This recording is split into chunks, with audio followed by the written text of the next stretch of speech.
Welcome. In this video I'm going to show you how to insert radio buttons on your selection screen.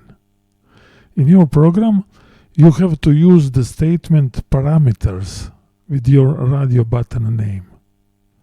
Then append the text radio button group with your group name. This will declare a radio button on your selection screen. The next line adds one radio button more in the same group. All radio buttons which belong to the same group work as one unit. It means you can switch between them by activating one radio button. And at the same time, all other radio buttons in the same group will be deactivated.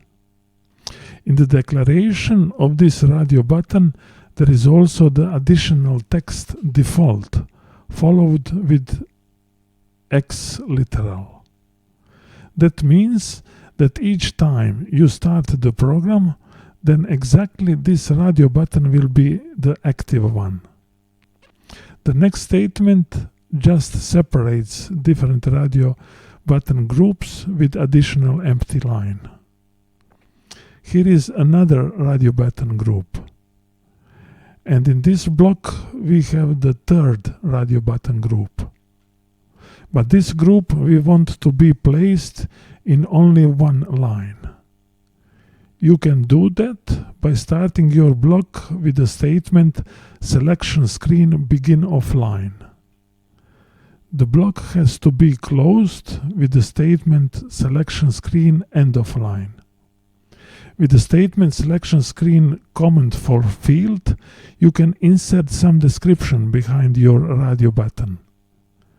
Positioning of that text you control by specifying at which column the text starts and the text length, which value is closed in brackets.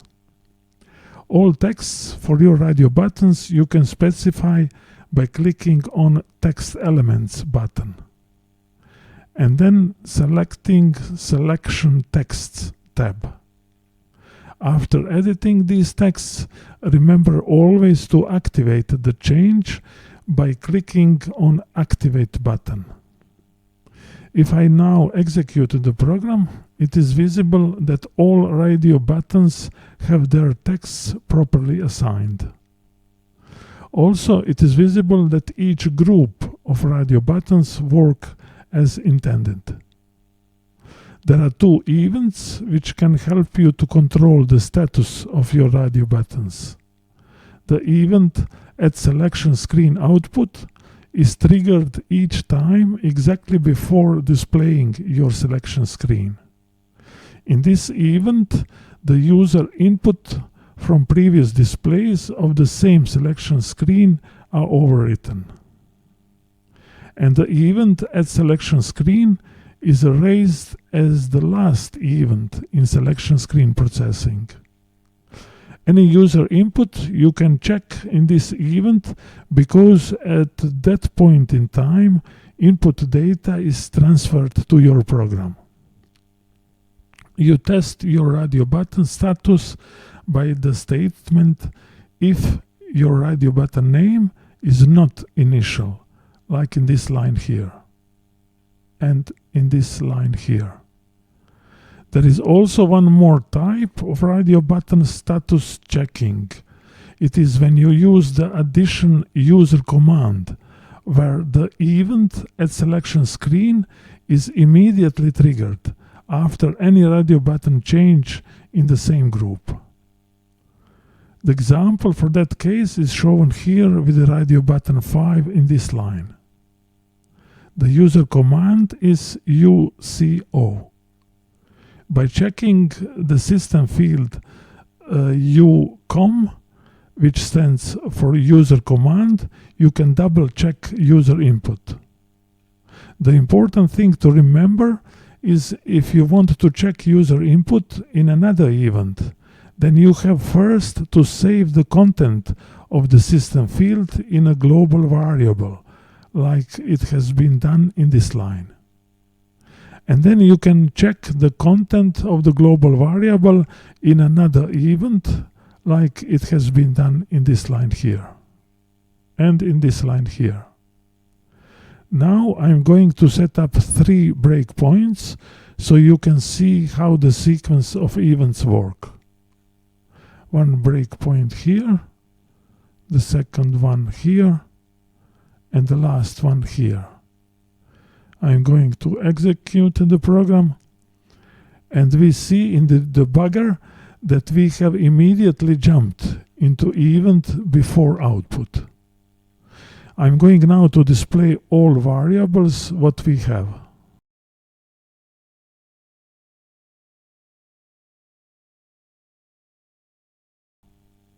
It is easy to see which radio buttons are by default active.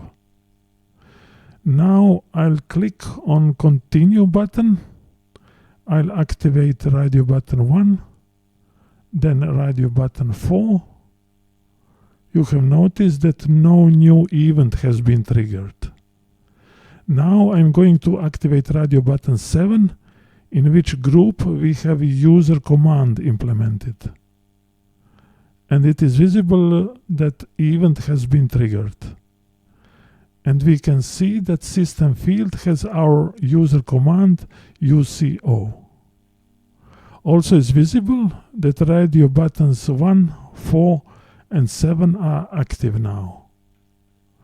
Now I'm going just one line further by clicking on single step button.